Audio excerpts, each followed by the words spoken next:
करेल। मुंबईच्या अनधिकृत भोंग्यांच्या विरोधात तक्रार करण्याकरता भाजप नेते किरीट सोमय्या पोलीस ठाण्यात दाखल झाले होते। आरसीएफ पोलीस ठाण्यात तक्रार करण्यासाठी सोमय्या गेले तेव्हा मुस्लिम संघटना आक्रमक झाल्या। सोशल डेमोक्रेटिक पार्टी ऑफ इंडियाच्या कार्यकर्त्यांनी पोलीस ठाण्याबाहेर सोमय्या यांच्या विरोधात आंदोलन केलं। या सर्व आंदोलकांनी ताब्यात घेतलंय, तर दुसरीकडे आम्हाला कोणी अडवू शकत नाही अशी प्रतिक्रिया सोमय्या यांनी दिली आहे।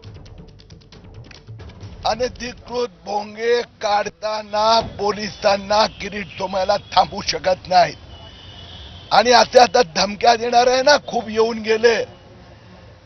आता धमक्यांना घाबरणार नाही। आता अनधिकृत भोंगे चालणार नाही, दादागिरी चालणार नाही, लव जिहाद पण नाही चालणार, लेन जिहाद पण नाही आणि वोट जिहाद पण होऊ देणार नाही। विरोधात घोषणाबाजी झाली या ठिकाणी।